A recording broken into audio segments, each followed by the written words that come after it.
ঘিৰে জানো গৰ্ভত ল'ৰা নে ছোৱালী। নমস্কাৰ বন্ধু বান্ধৱীসকল, আপোনালোকক মোৰ চেনেল অসমীয়াত ঘৰুৱা দিহা বাই চন্দ্ৰকলালৈ স্বাগতম জনালোঁ। বন্ধু বান্ধৱীসকল, আজিৰ এই প্ৰেগনেঞ্চিৰ ভিডিঅ'টিত আমি জানিম ঘিৰে কেনেকৈ জানিব পাৰি যে গৰ্ভৱতী মহিলাৰ গৰ্ভত থকা শিশু এজন ল'ৰা নে ছোৱালী। তাৰে বিষয়ে আজি আমি এই ভিডিঅ'টিত জানিম। ঠিক আছে বন্ধু বান্ধৱীসকল, কি হয় যেতিয়া এজনী মহিলাই গৰ্ভধাৰণ কৰে তাৰপিছত কি হয়, গৰ্ভৱতী মহিলাৰ জনাৰ উৎসুকতা থাকে যে তেওঁৰ গৰ্ভত থকা শিশু কি হয়, ল'ৰা হয়নে ছোৱালী হয়। লগতে তেওঁৰ পৰিয়ালবৰ্গৰ জনাৰ উৎসুকতা থাকে যে গৰ্ভৱতী মহিলাৰ গৰ্ভত থকা শিশু কি হয়, ল'ৰা হয়নে ছোৱালী হয়। এনেতে তেওঁলোকে বিভিন্ন ধৰণৰ উপায় কৰি থাকে বা লক্ষণৰ দ্বাৰা জানিব বিচাৰে যে গৰ্ভৱতী মহিলাৰ গৰ্ভত থকা শিশু কি হয়, ল'ৰা হয়নে ছোৱালী হয়। বন্ধু বান্ধৱীসকল, আপোনালোকে জানে যে ভাৰতৰ লিংগ পৰীক্ষা কৰিব নোৱাৰি। ভাৰতৰ লিংগ পৰীক্ষা কৰাটো দণ্ডনীয় অপৰাধ হয়। আপোনালোকে কোনো ধৰণৰ মেডিকেল হেল্প ল'ব নোৱাৰে।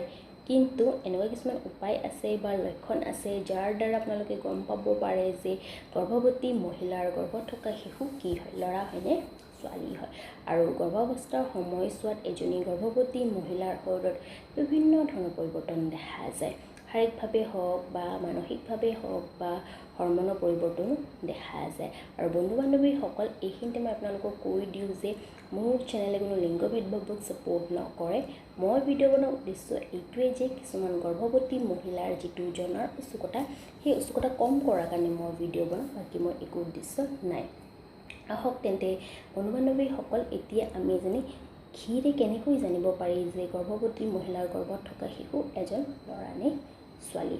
বন্ধু বান্ধৱীসকল, গৰ্ভাৱস্থাৰ সময়ছোৱাত যদি এজনী গৰ্ভৱতী মহিলাক 1 পৰা 3 মাহত যদি ঘিৰ গোন্ধ একেবাৰে বেয়া লাগে বা ঘি যদি আশে পাশেও থাকে, যদি গোন্ধৰ বাবে বমিৰ ভাৱ হয় বা বমি হয়, তেন্তে জানিব যে এইটো এটা গৰ্ভত ল'ৰা সন্তান থকাৰে লক্ষণ হয় বুলি। ঠিক আছে, গতিকে বন্ধু বান্ধৱীসকল, এয়া আছিলে ঘিৰে জানো গৰ্ভত ল'ৰা নে ছোৱালী তাৰে বিষয়। যদি আপোনালোকক মোৰ এই ভিডিঅ'টি বা জানকাৰী ভাল লাগিছে তেন্তে মোৰ ভিডিঅ'টো লাইক কৰিব, লগতে মোৰ ভিডিঅ'বোৰ শ্বেয়াৰ কৰিব, লগতে মোক কমেণ্ট কৰি জনাব যে কেনেকুৱা লাগিল মোৰ ভিডিঅ'টি বা আগলৈ কিবা প্ৰেগনেঞ্চি ৰিলেটেড জানিব বিচাৰিছে মোক কমেণ্ট কৰি জনাব। ঠিক আছে, লগতে মোৰ চেনেলটো ছাবস্ক্ৰাইব কৰিব, তাৰে ওচৰত থকা ন'টিফিকেশ্যন বেলখন প্ৰেছ কৰি দিব, কাৰণ আপোনালোকে যদি ন'টিফিকেশ্যন বেলখন প্ৰেছ কৰে তেন্তে মই আগলৈ এনেকুৱা প্ৰেগনেঞ্চি ৰিলেটেড ভিডিঅ' আনিলে আপোনালোকে প্ৰথমতে ন'টিফিকেশ্যন পাই যাব। ধন্যবাদ।